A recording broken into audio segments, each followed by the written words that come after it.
Electromotive force, EMF, is a fundamental concept in physics and electrical engineering. Although its name may sound complicated, it is something we encounter every day in the devices we use, such as batteries, generators, and solar panels. In this video, we are going to break down what electromotive force is, how it works, and its importance in electrical circuits and power generation. We will look at practical examples and explore how EMF drives the movement of electrical charges in a circuit. Electromotive force is the ability of a power source to move electric charges through a circuit. Although its name suggests that it is a force, it actually refers to the energy per unit of charge that a source provides to move electrons.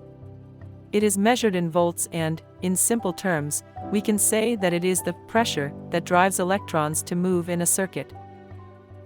For example, a battery has a potential difference between its poles, which generates an electromotive force that drives electrons from the negative pole to the positive pole when the circuit is closed.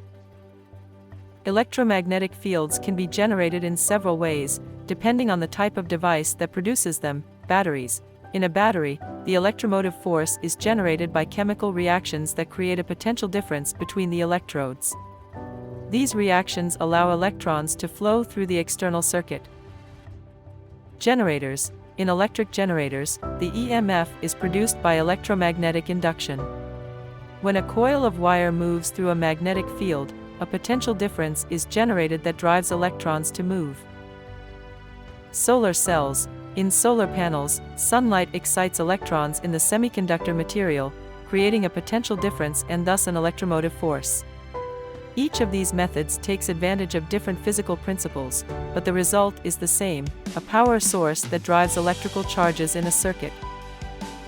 One of the fundamental principles for understanding the generation of electromotive force is Faraday's law of electromagnetic induction. This law states that when a conductor moves through a magnetic field or when a magnetic field varies over time, an EMF is induced in the conductor. The higher the speed of movement of the conductor through the magnetic field, the greater the induced electromotive force. Furthermore, the direction of the electromotive force depends on the orientation of the magnetic field and the sense of movement. The EMF in a closed circuit can be expressed by the following formula: EMF is equal to the derivative of the magnetic flux passing through a surface divided by the time interval during which the change in flux occurs. This equation shows that the EMF directly depends on the change in magnetic flux with time. If the magnetic flux increases or decreases rapidly, a greater electromotive force is induced in the circuit. Although the terms electromotive force and voltage are often used interchangeably, they are not exactly the same thing.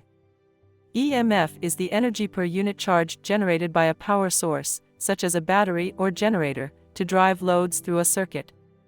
Voltage, on the other hand, is the difference in electrical potential between 2 points in a circuit and can vary throughout the circuit due to resistance or voltage drop.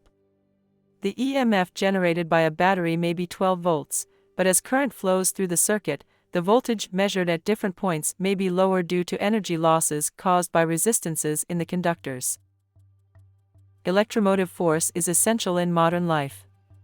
Every time we turn on an appliance, from a lamp to a mobile phone, we rely on a source that generates electromotive force to make the device work. In electric motors, for example, EMF is responsible for transforming electrical energy into motion, allowing devices such as fans, appliances, and electric vehicles to operate. Electric power generators in power plants, both traditional and renewable, use electromagnetic induction to generate the EMF that is transformed into electricity and distributed to homes and businesses. Let's look at a practical example to illustrate how EMF works in a basic circuit. Suppose we have a battery connected to a light bulb by conducting wires. The battery has an electromotive force of 12 volts, which means that it provides 12 joules of energy for every coulomb of charge that passes through the circuit. As the current flows, electrons move through the wires until they reach the bulb, where that energy is transformed into light and heat.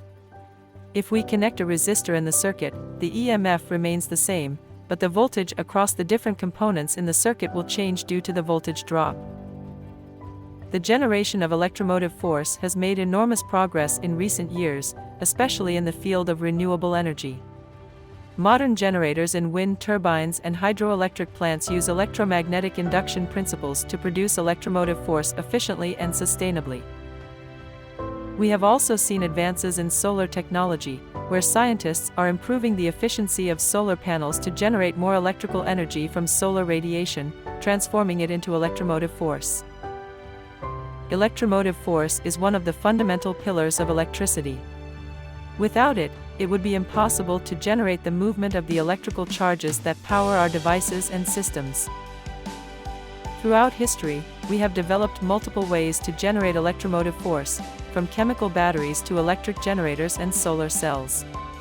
In an increasingly energy-dependent world, electromotive force will continue to play an essential role in the advancement of technology and in our daily lives. Thank you for watching this video. If you enjoyed it and want to learn more about electricity and its applications, don't forget to subscribe to our channel and turn on notifications so you don't miss any content. See you in the next video.